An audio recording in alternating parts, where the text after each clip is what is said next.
Hey everyone, this is my very brief but hopefully useful review of the Tascam Portacapture X8. I think it's a very good handheld recorder. Just going to go through some basics and some things that I think are useful to know because it's kind of stressful trying to do some music or some kind of project, and there's these small things that aren't very helpful in the user interface and the system settings that I think people could use.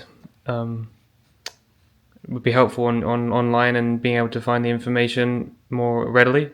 So, gonna power on the unit. I really like the screen. It's very bright, very controllable, lots of different options. You can see it just restarted in the manual recording mode, which is it's helpful if you've been in a project and you wanted to go straight back into what you were doing. It doesn't go to the main screen, which is cool. So we're just going to go to the main launcher, which is by pressing this three lines and going to launcher, which is here. And you have this wheel of options. There's things like ASMR mode, podcast or voice mode, music mode, manual mode. These are all different ways of just getting quick access to a certain set of settings, which is useful. There's a tuner, which is cool. There's a metronome, SD card reader mode, which is when you just plug it into USB, into your laptop. There's 3 user setting modes, which is nice that there's 3, but I mean, I imagine some people would want more than 3. But anyway, there's browsing mode for browsing all your files that you already have, and that's it. And then I didn't quite go over this mode, the field mode. Again, optional for field modes. And there is the podcaster mode.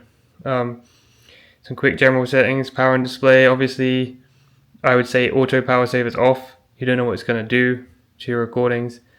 You can select power easily. You can pick the battery type, which is very useful because, you know, a lithium-ion battery will have a different kind of specification than an alkali battery, and that will affect lifetime of the batteries and the current that it tries to pull from the batteries. There's power save mode again. I wouldn't do it. I would just say perhaps do backlight, 10 seconds. Brightness, I keep it low, but mid is for this video. And then there's contrast. You can see it makes a good impact. It's a great screen, very easy to use. Recording settings, you've got WAV, you've got MP3, you've got sample rate all the way up to 192 kilohertz, which is a big deal for some people. I don't think I really need it, but I use 96 kilohertz just in case. You've got up to 32-bit float, which is a big deal again for people who need a high headroom, like at weddings or places where there's a lot of noise, or concerts, or if you're in the media industry. And there's just general stuff like recording levels and stuff that's not so important. You've got input-output settings for your XLR inputs and microphones. There's a phantom 24 and 48 volts, which I'm going to go over in a minute and show there's a little bit of an annoying user interface thing there, which confused me at first. There is a speaker on board, but you can turn it off or on. There's a little reverb thing, which allows you to do kind of a basic reverb if you don't want to do it in post-processing. I don't use it, but again, you can use it and try it out. I think it's pretty effective for what it is and for a handheld unit. And then there's camera settings, which is just from a line input from a camera, there's no camera on the device. Then there's like Bluetooth and other basic stuff. There's system settings.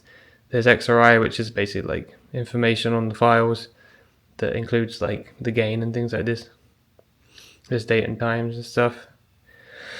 And again, the brightness. So let's just go back to some of the main things that I use, since I can actually comment on those. So let's say we have already come up with a project and we tried some recording. It wasn't quite what we wanted. We're trying to figure out what went wrong or to get a better recording. So let's say we went to user settings 3, and you say, let's just say phantom power is on because we don't have any microphones connected, but let's just say we did. And we can go to input. Now we see we're at 24 volts.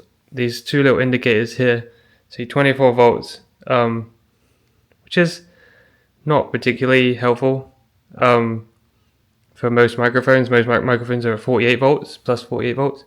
So let's say, oh, we want to change those. We went back to the general settings. We thought, oh, well, here's the input output settings. Let's go 48 volts. Switch to 48 volts. Great, it says 48 volts now. So now we're going to just go back to our user settings 3, and we'll press on. So we go back to input, still at 24 volts.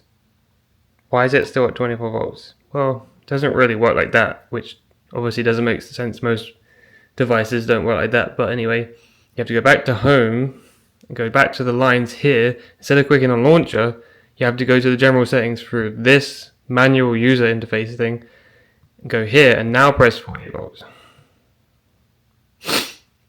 Which again is kind of weird, but take it what it is. Go back, go to input, and we have 48 volts, which is great.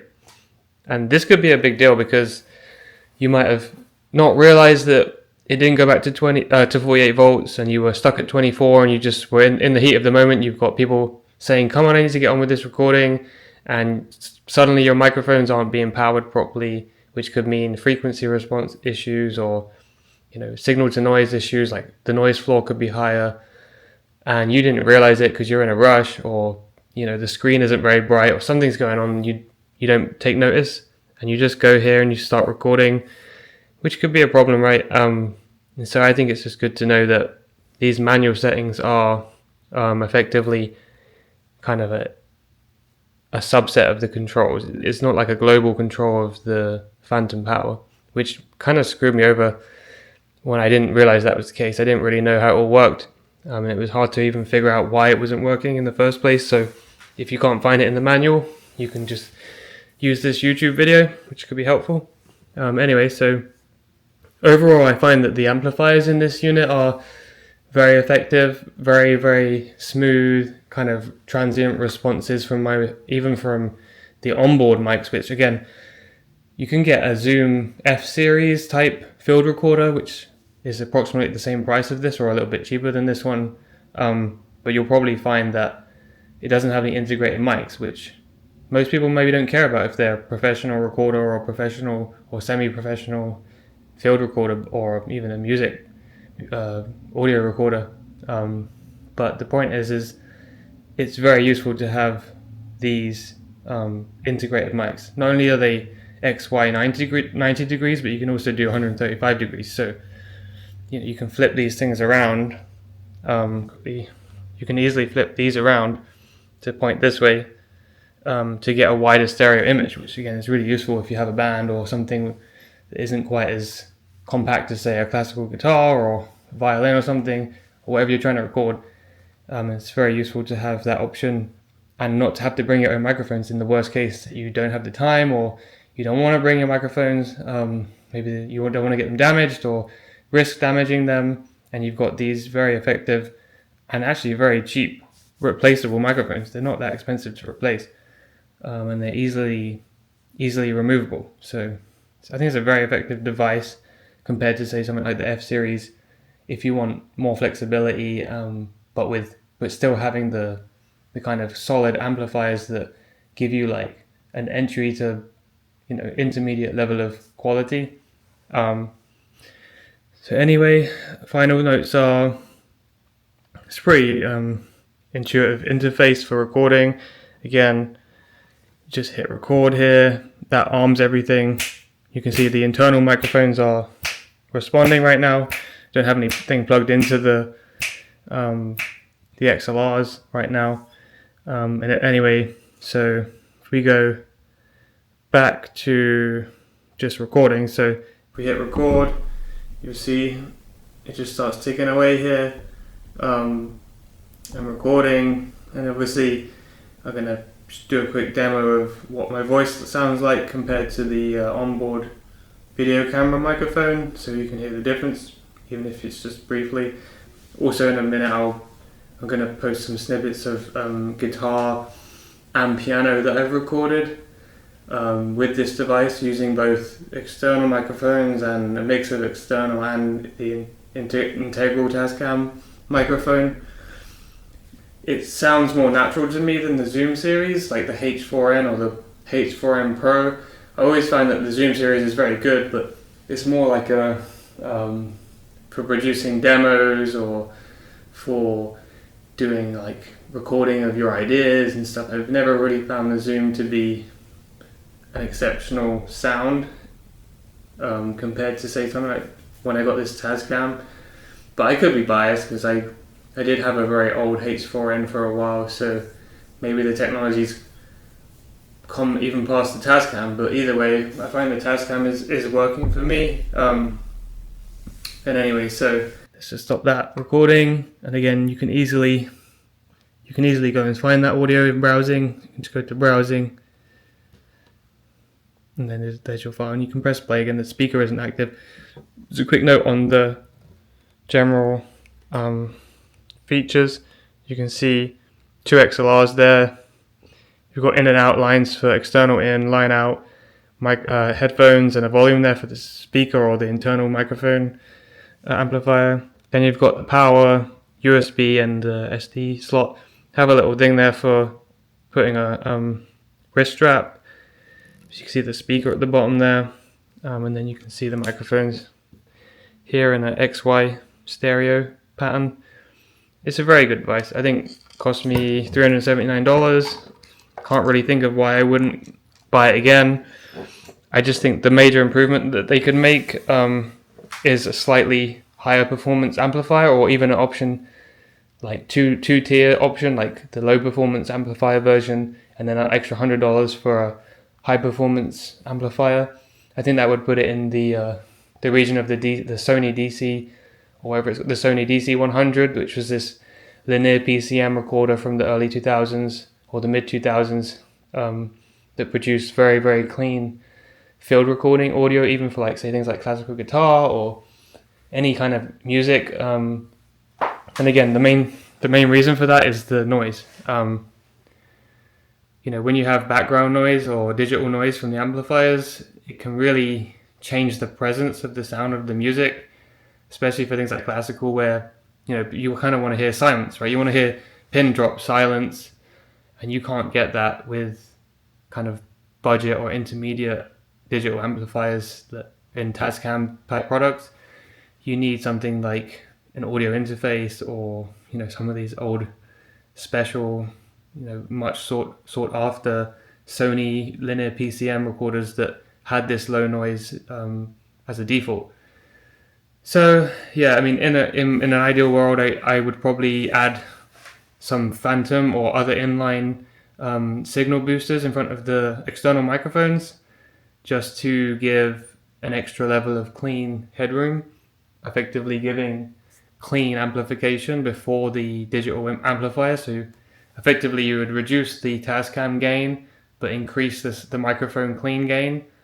I think it should work. I haven't tried it, but I'm probably going to be trying that soon because I want to do some new guitar recordings, and I really want to have a pin drop silence if possible.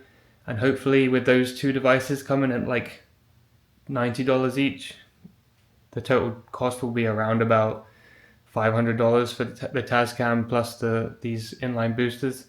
It's not ideal, and I think that's why if Tascam could offer, the next little upgrade of a lower noise, high performance amplifier for the pre-amplifiers for all 4 XLR inputs, I think it would honestly be one of the best field recorders ever in terms of functionality, customizability, performance, ease of use.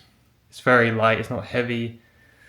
Yeah, so that's my opinion, and I think I'll do a little screen saying what my rating is out of 10, and some key points, and you can see what I think about it. And but I think this should be very helpful for anyone wanting to record music.